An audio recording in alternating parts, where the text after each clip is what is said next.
tu experiencia? ¿Dónde vienes laborando? ¿Cuál es la hoja de vida que tienes, Jean Fernando Pérez Montesinos? Bueno, mi especialidad es la ingeniería de transportes. Más o menos ya tengo unos 15 años de experiencia laboral. Tuve la oportunidad de trabajar fuera del Perú en diferentes proyectos de lo que es la ingeniería de tráfico y la planificación vial, ¿no?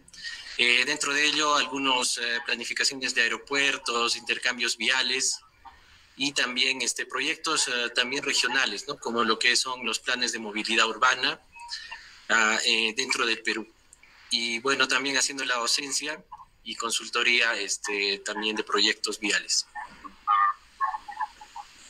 Qué alegría tenerte, en verdad, en esta noche, en esta sesión. Tus hermanos menores de Ingeniería Civil de la Universidad Andina del Cusco están atentos a escuchar tu ponencia, y también, por supuesto, el público que hoy nos sigue en esta transmisión por Facebook y por YouTube de la UAC. Te dejamos abiertamente, Jean Fernando, en esta conferencia. Adelante. Gracias, Luis.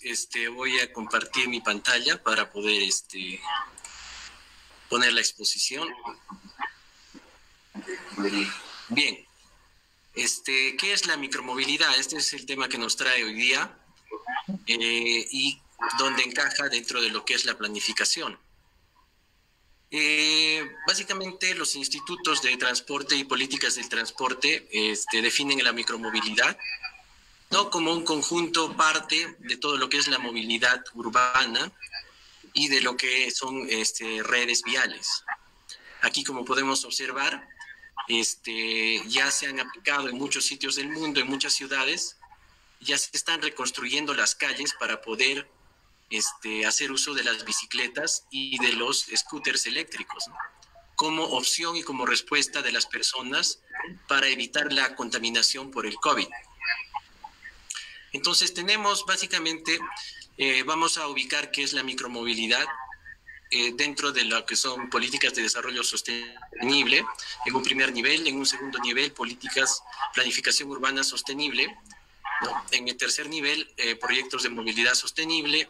En el cuarto nivel, la micromovilidad vendría a ser un componente de los proyectos de movilidad sostenible.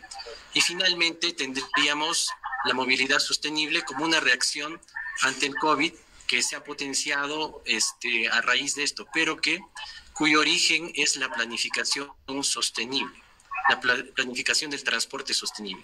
Y de acá miramos hacia una visión a futuro para poder aprovechar este momento y darnos cuenta de que no solamente existen el transporte público, los taxis, sino que también podemos hacer una movilidad personalizada, que es la micromovilidad.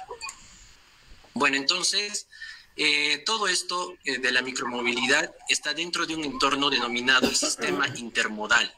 ¿Qué es el sistema intermodal? Es básicamente cuando una persona puede cambiar de modos para llegar de un origen a un destino.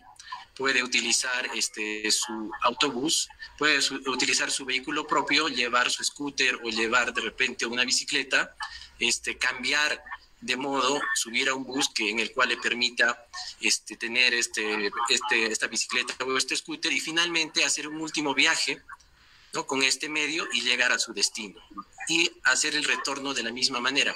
Esto puede pasar en diferentes capas, en múltiples redes de transporte, como podrían ser redes de metro, redes de buses, redes de BRTs, de buses rápidos, etc. Entonces, ¿dónde encaja en la jerarquía vial? En la jerarquía vial primero está el peatón, segundo la bicicleta, después el bus o el sistema público masivo, después viene el transporte de carga o logístico y finalmente viene el auto. Sin embargo, en el Perú y todavía en algunas ciudades, esta jerarquía está invertida. Le damos más espacio al vehículo. De toda la red vial que tenemos en el Cusco, por ejemplo, exactamente para la bicicleta y para la micromovilidad, tenemos muy poco espacio, lo cual tenemos que invertir y recuperar. Esto depende básicamente de las políticas públicas. ¿Quién da las políticas públicas? Entonces, entendemos que esto viene desde arriba, viene desde el Ministerio de Transportes, y debemos de invertir y trabajar para invertir esta pirámide que está de cabeza en el momento. Entonces, básicamente el concepto de micromovilidad es que una persona debe desplazarse de 0 a 5 millas utilizando una bicicleta o un scooter eléctrico. Entonces, si yo tengo una distancia para mi viaje de 5 a 15 millas, podré utilizar un medio de transporte alternativo, y si es una distancia mucho mayor, también podría utilizar ya un auto o un taxi. Entonces, ¿cómo integramos la micromovilidad en un sistema que todavía no está preparado, no está diseñado para esto? Primero, debemos dotar de una infraestructura necesaria. Todos los países ahorita están tras de transformar su espacio, la sección transversal, la sección vial de todas las calles principales, que tengan una capacidad, y quitarle un poquito de espacio al vehículo particular, al vehículo privado, al taxi, para destinarlo a este medio que muchas personas ya están adoptando. Luego, como parte de esta infraestructura, también necesitamos de dotar espacios de almacenamiento o parqueo, zonas seguras donde los usuarios puedan dejar o puedan rentar estos scooters o puedan dejar sus bicicletas. Si nos ponemos a utilizar la bicicleta, básicamente solamente podríamos dejarla, sacarla de nuestra casa y dejarla en nuestro lugar de destino, pero ¿dónde lo ponemos de forma segura si es que quisiéramos dejarlo y cambiar de modo o subir a un bus, por ejemplo? Y también debe ser muy amistoso al usuario. ¿Cuántos buses tenemos en los cuales podemos montar una bicicleta o un scooter? Entonces, casi el 0%. Muchos sistemas de transporte en el mundo ya tienen este sistema, en el cual cualquier persona que se ha cansado o está yendo en contrapendiente y se le es muy difícil transitar en la bicicleta, simplemente se sube a un bus, hace parte de su recorrido y hace un cambio intermodal. Entonces debe ser amistoso al usuario. Aquí podemos ver también otro ejemplo de implementación de este sistema en sistemas de buses. Y el cuarto componente sería la seguridad vial. Lo ideal siempre es tener unos carriles, unas líneas para bicicletas y para scooters, para la micromovilidad, segregadas. Esto quiere decir que deben estar separados y alejados lo más posible de los autos. Tenemos muchos accidentes con motos, y imagínense los accidentes que podrían haber con las bicicletas, ¿no? Si es que tuviéramos espacios compartidos y no separados por franjas físicas, ¿no? Debemos buscar alternativas para nuestra topografía. Sabemos que la topografía del Cusco no es necesariamente llana, que yendo hacia el centro, por ejemplo, desde la zona de San Sebastián o San Jerónimo, es bien difícil de transportarnos solamente en una bicicleta o en un scooter que no sea eléctrico. Entonces debemos buscar alternativas para poder superar el problema de la topografía, especialmente en ciudades como el Cusco, ¿no? En ciudades como Lima, que casi todo es llano, entonces esto es menos impedimento, ¿no? También buscar sistemas más modernos de scooters eléctricos que tienen un rendimiento aproximado de 30 kilómetros por hora en una sola carga, y que pueden tener una independencia también larga, ¿no? De hasta 30 kilómetros, para que es suficiente, ¿no? Los viajes más largos en el Cusco aproximadamente se dan de 10 a 15 kilómetros, y esto sería suficiente como para recorrer todo el Cusco de punta a punta, obviamente dependiendo de la topografía. Entonces, debemos buscar también alternativas dentro de la bicicleta que sean eléctricas para que nos ayuden y que sea compatible con el pedaleo. Además de esto, aquí vamos a ver un video de lo que es la promoción de la micromovilidad. Esto se ha promocionado en una de las entidades como es la Caja Cusco, en la cual varios de sus trabajadores ya se están desplazando en bici. Ellos también tienen un programa de promoción de préstamos para personas que quieren comprarse bicicletas eléctricas, ¿no? Y esto es una forma hay que buscar alianzas, ¿no? Las entidades municipales, gobiernos regionales pueden buscar alianzas para promover el uso o recuperar el uso de la bicicleta, ¿no? Si bien hay una foto del Cusco de hace unos 30, 40 años en la cual la Plaza de Armas estaba llena de personas con bici, pero esto hay que ver la demanda, ¿no? ¿Dónde están los usuarios que van a utilizar estas ciclovías, ¿no? Los usuarios que pueden hacer uso de esto. Y séptimo es la promoción, ¿no?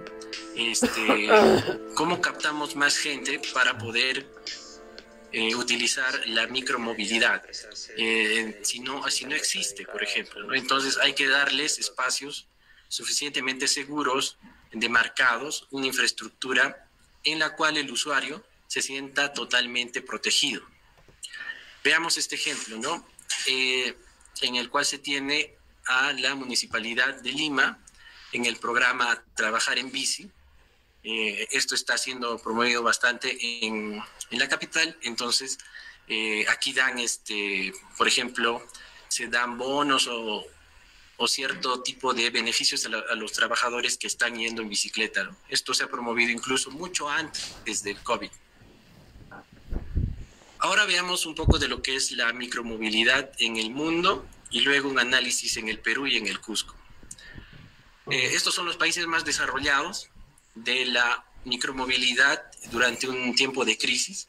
Estados Unidos, Holanda, Inglaterra, Alemania, Suecia, Australia, ¿no? España también ahorita está tomando un gran liderazgo en lo que es la transformación, especialmente ciudades como Barcelona, donde muchas calles ya se han transformado para el uso de la bicicleta, ¿no? Sentidos del tráfico se han simplificado para que las bicis puedan ir de forma segura.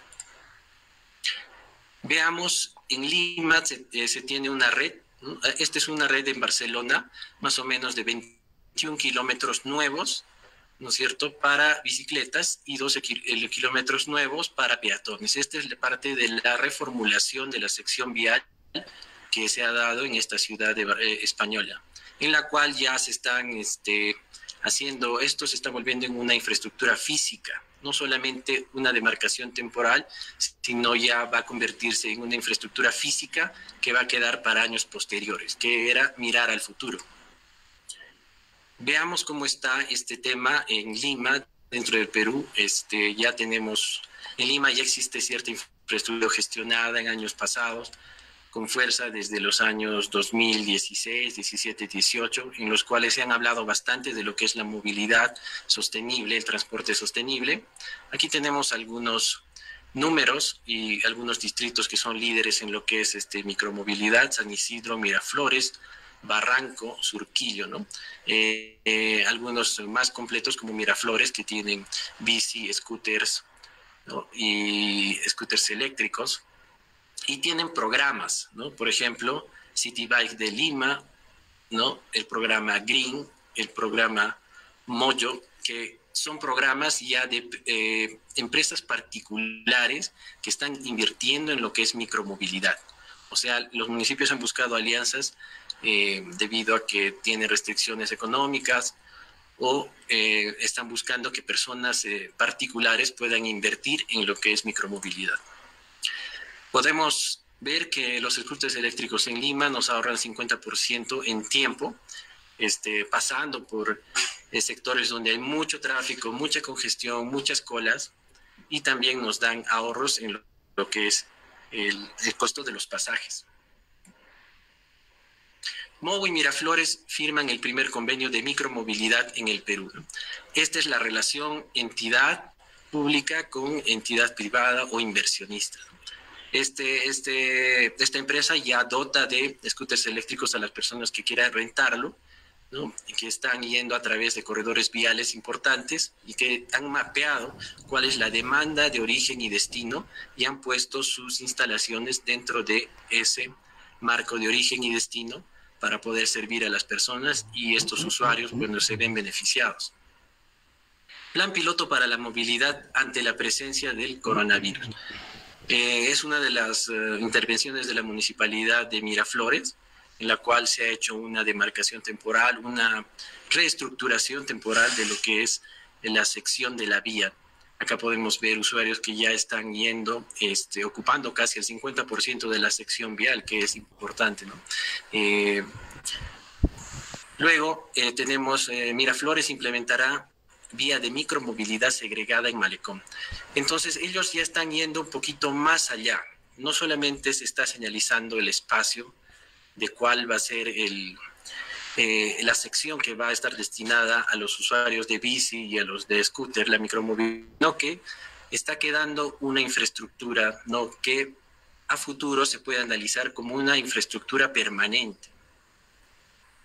¿No es cierto? Aquí ya vemos algunas muestras de infraestructura permanente, como estos postes que van a quedar ahí, estos tachones que están dándole seguridad, ¿no? Cuando una persona circula en bicicleta, que uno se anime o no depende básicamente de ese espacio, de ese alejamiento que se le pone con respecto al vehículo. Aquí veamos otro programa que es e-scooters, que también es una alianza que se está dando con la empresa privada en Lima. Entonces, se están dando varios tipos de alianzas en diferentes distritos. Se está promoviendo que personas privadas puedan invertir en este sistema. Este es el sistema Green, ¿no es cierto?, en el cual ya existen lugares para poder tomar estos servicios.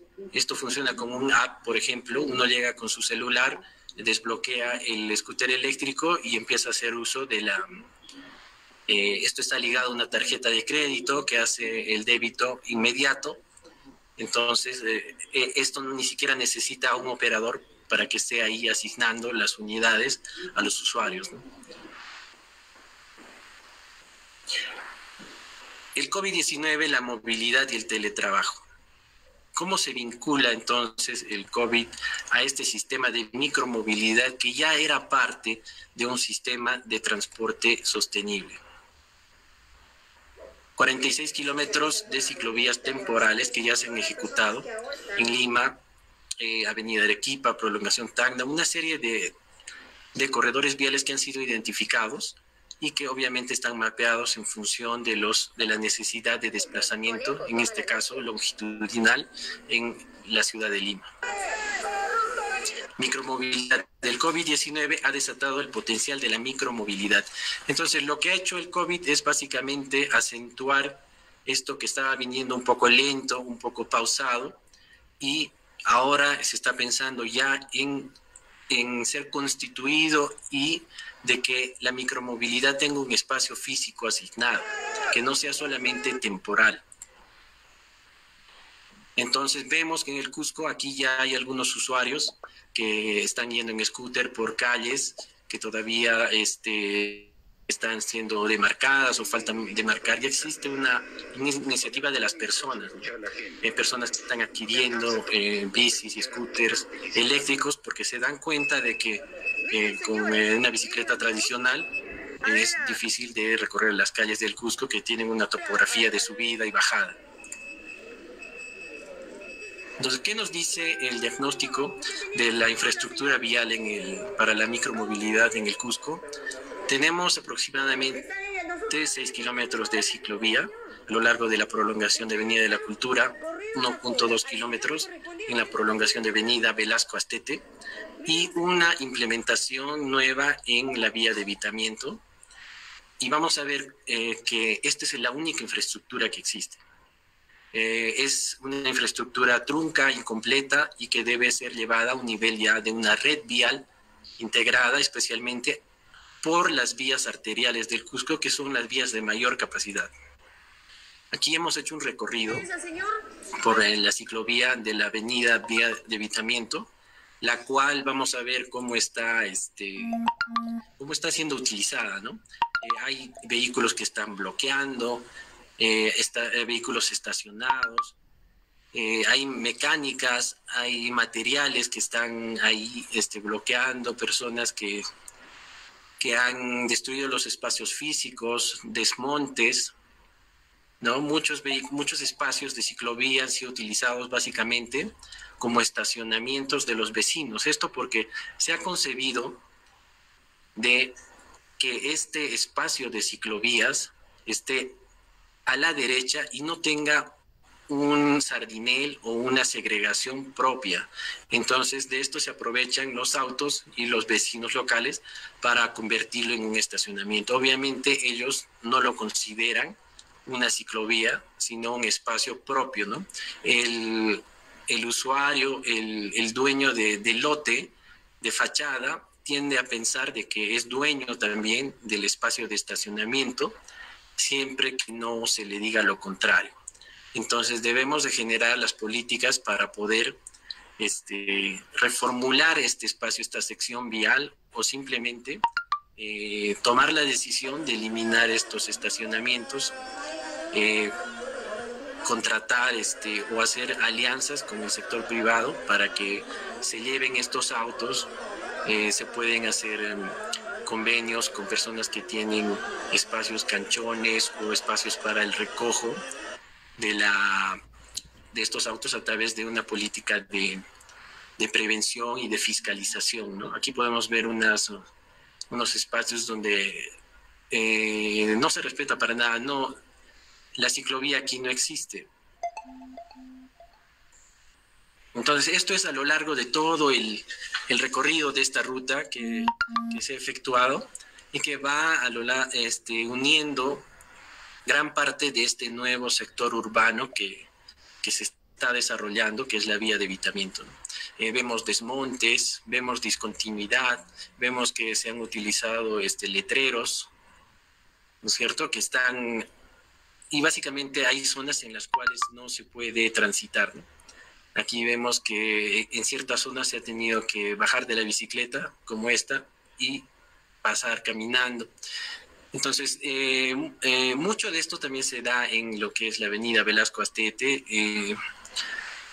Es necesario reformular y garantizar estos espacios, ya sea colocando al lado izquierdo la ciclovía, que es donde no se van a estacionar los vehículos, o poniendo sardineles continuos y fiscalizando esta intervención, ¿no? Fiscalizando esta intervención para eliminar este tipo de vehículos. Entonces, ahora se están tomando acciones temporales, se ha señalizado a un lado de la sección las ciclovías para que se pueda transitar. Aquí tenemos otra porción de lo que es la 28 de julio, la avenida 28 de julio, en los cuales también se tienen las ciclovías aquí señalizadas, como vemos, pero por estar ubicado a la derecha, están siendo utilizadas por los vecinos para el estacionamiento, pese a que tengamos estas vías como rígidas, ¿no? Tranquilamente podríamos hacer una gestión para que una empresa privada pueda levantarse todos estos vehículos si esta vía ha sido declarada como rígida y bajo una ordenanza municipal ser avalada, esté declarada como rígida, como zona de no parqueo, y ya podríamos liberar este espacio y conformarlo físicamente. Ahorita los vehículos se están montando encima porque no está segregado, no está protegido, el espacio para la micromovilidad no está aislado. Entonces podríamos hacer esa serie de alianzas con los privados para que se puedan empezar a llevar estos carros, como sucede en algunas otras ciudades del mundo.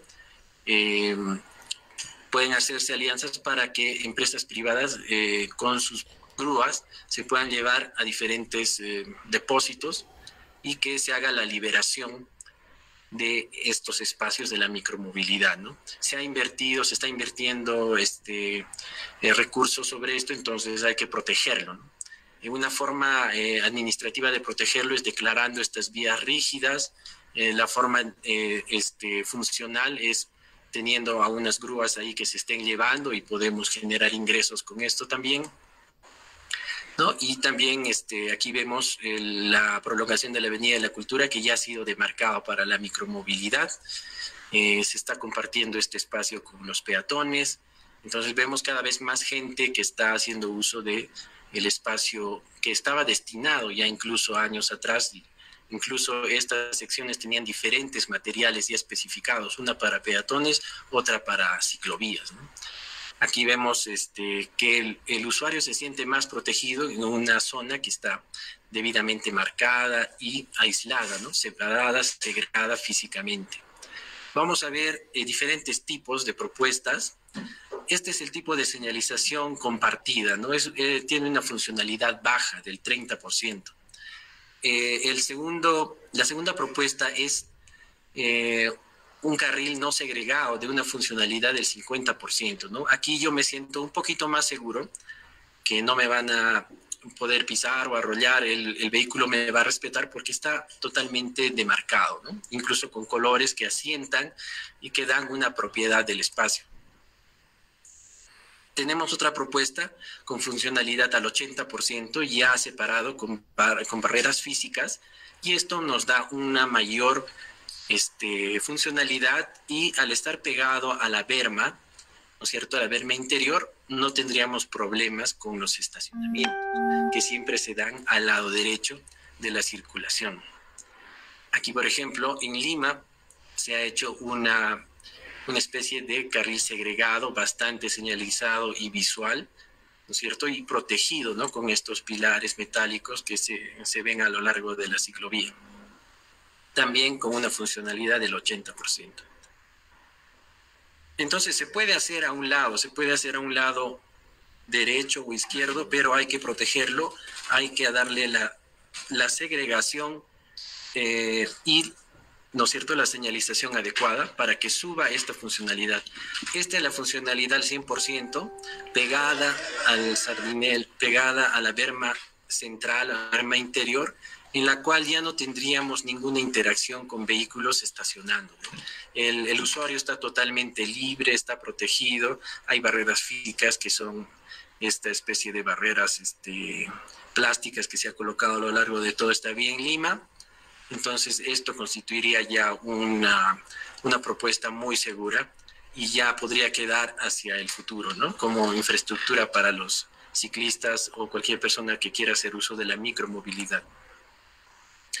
Y hace poco fue el Día Internacional del Ciclista o del Ciclismo, de la ciclovía, entonces hay que potenciar este modo. Esta es la propuesta de un sistema de implementación en toda la red vial del Cusco, en las redes principales, ¿no es cierto? Tenemos prioridad 1, 2, 3 y 4, en las cuales las prioridades principales son las longitudinales, ¿no? Las transversales son las de enlace o unión, y ya casi todas las vías son de bastante capacidad. Entonces debemos de quitarle un poquito de este espacio al vehículo para garantizar la seguridad y promover de esa forma que el usuario vea que es seguro ir y saque su bicicleta o su scooter.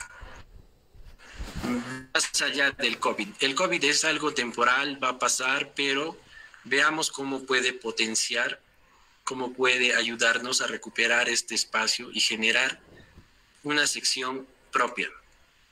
No, hay que reconstruir estas vías, pero haciendo un análisis de impacto vial.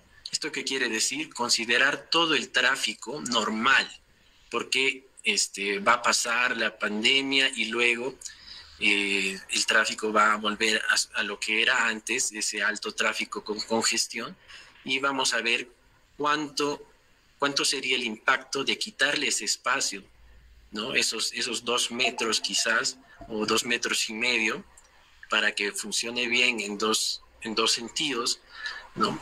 ¿Y cómo afectaría eso a la calidad de servicio de la circulación, que sería el análisis del impacto vial? Acá hay varias alternativas de poder hacer esta segregación. Algunos distritos en Lima han tomado esta iniciativa más ornamental, por ejemplo, ¿no? Están aprovechando para convertir estos espacios en más amigables. El ATU en Lima y a través del Ministerio de Transportes están fomentando una red, una macro red que va a servir no solamente durante el tiempo del coronavirus, sino que va a quedar después, ¿no?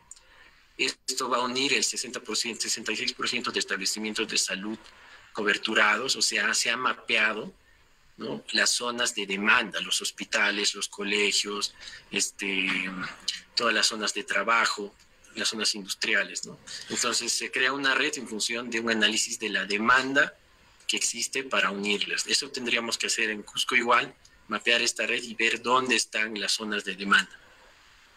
podemos generar estas alianzas que hemos dicho y empezar a llevarnos a los carros que están parqueando en zonas de bicicleta o ciclovía, ¿no? Estos pueden ser públicos o pueden ser alianzas con privados, en el cual un porcentaje de lo que se recolecta podría ir al fisco, es decir, a la entidad pública, y otro porcentaje al operador. Gestionar convenios como el de City Bike Lima, Green, Movo, ¿no es cierto? Entonces, eso sería lo que podríamos comentar en cuanto a lo que es micromovilidad. Hay que potenciarlo, y si tuviéramos algunas preguntas al respecto, podríamos dialogarlo. Sí, Magíster Jan Fernando, gratamente impresionados. Como dicen los jóvenes hoy en día, estamos impactados. ¿Cómo es que este proyecto que en Lima ya está funcionando se puede operativizar en el interior del país y sobre todo aquí en el Cusco? Este problema de la pandemia que muy bien ha apuntado aquí es pasajero. En algún momento esto va a terminar. Va a volver la realidad del transporte a la ciudad del Cusco y a todo el Perú. Y esta se convierte en una excelente alternativa a ser tomada en cuenta. De hecho, ha despertado interés enorme de la población en esta conferencia, y tengo un montón de preguntas, así que voy a aprovechar rápidamente para formulárselas y de inmediato, de dos en dos, van de dos en dos. Por ejemplo, la primera pregunta dice, habla de la siguiente forma: ¿qué solución de movilización se podría dar, ya sea con el sistema u otro que usted conozca, para las personas con discapacidad física, visual, entre otros? La otra pregunta: ¿en Cusco es viable la utilización de los scooters? Vamos con esas primeras dos preguntas, Magíster Jan Fernando. Listo, gracias por la pregunta, estimado Luis. Con respecto a los discapacitados, estaba yo pensando mucho al respecto, y yo creo que podemos seguir el ejemplo de algunas ciudades que han implementado sistemas, obviamente financiados, proyectos financiados. Yo creo que tenemos en la Municipalidad de Cusco, tenemos entidades como MAPET, ¿no es cierto?, que tenemos ya mapeados dónde están registrados todas las personas con discapacidad. Por ejemplo, ahí están las personas en silla de rueda, personas que tienen ceguera, etcétera. Tenemos toda esa serie de datos que podemos recolectarlos, y podríamos crear un primer proyecto de ubicarlos y hacer un sistema de transporte adecuado únicamente para los discapacitados. Esto quiere decir que podría ser subvencionado, y que podríamos tener una red de transporte donde un vehículo especial, obviamente, que pueda levantar a personas en silla de ruedas, con los espacios necesarios, y hacer una especie de circuito y poder ir dejándolos todos los días, porque estas personas también trabajan y tienen un origen y un destino diario. Entonces, ellos necesitan de este servicio. Obviamente, para ellos la micromovilidad es un poquito difícil, pero para las personas discapacitadas yo creo que ya hay soluciones, ¿no? Podríamos traer ese tipo de solución, mapearlos, tenerlos ubicados a todos. Ya tenemos, ya hay un padrón, ya existe un padrón donde están, se tiene su ubicación, y empezar a ver por dónde se desplazan, ¿no? Por dónde se desplazan más, y hacer circuitos, ¿no?, de transporte especial, con vehículos especiales, para que los vayan llevando a sus destinos. Esto se ve hasta en ciudades mucho más pequeñas que el Cusco, ¿no?, de 10,000, 20,000 habitantes, donde todos los discapacitados gozan de para un discapacitado circular, por ejemplo, desde San Jerónimo al centro de la ciudad es casi imposible, ¿no? Es un trajín casi imposible. Pero si le ponemos un medio de transporte que lo pueda acercar por lo menos a unas 2 cuadras de su casa, una ruta especial para ellos, esto sí podría funcionar. Y ya se ha dado en otras ciudades. Con respecto a lo que son los scooters, sí ya hay personas que están circulando en la ciudad, ¿no? Es totalmente factible esto de los scooters. Estas unidades tienen la potencia necesaria, como para poder superar la topografía que existe. Entonces, se pueden utilizar yendo topografía arriba y pueden rodar topografía abajo. Entonces, esto es totalmente factible, solamente sería cuestión de emprender con esto. Vale, muy bien. Magíster Gianfernando, nos preguntan de la siguiente forma. En condiciones normales, el tránsito en el Cusco era un pandemonio por el parque automotor saturado. De querer implementar estas ciclovías con unidades menores, si había un caos, esto va a ser el verdadero infierno de transporte y queda el peatón. La primera pregunta. La siguiente, ¿este sistema se puede implementar a nivel del centro histórico como piloto? Más que pregunta, es una interrogante abierta con cierto comentario. Lo dejamos, magíster. Bien, por eso decía que es necesario hacer un análisis de impacto vial.